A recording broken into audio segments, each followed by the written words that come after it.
అన్నమాచార్య సంకీర్తన, సీతా కళ్యాణ వైభవ సంకీర్తనం.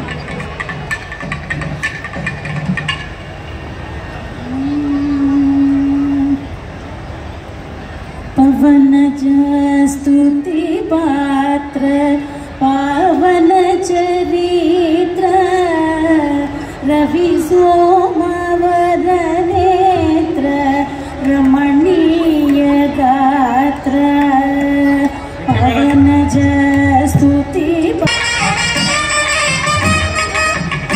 సీతారాములు ఇరువురు కూడా అరమరికలు లేని దివ్య దాంపత్య ధర్మాన్ని నిర్వర్తించడానికి పుష్పమాలికా పరివర్తనం అంటే రామచంద్ర ప్రభు ధరించినటువంటి పుష్పమాలను సీతమ్మ వారు ధరిస్తారు.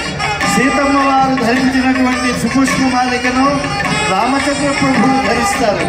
అంటే దంపతుల మధ్య అన్యోన్యానుబంధం, ఎటువంటి అరమరికలు లేకుండా, ఎటువంటి యవనికలు లేకుండా స్వచ్ఛమైనటువంటి దాంపత్యం. అస్యా దేవ్యా విభ్రమ చక్షుషే చక్షుషే సర్వలోకానాం శ్రీనివాసాయ మంగళం. యన్మంగళం సుపర్ణస్య వినతా కల్పయత్పురా అమృతం.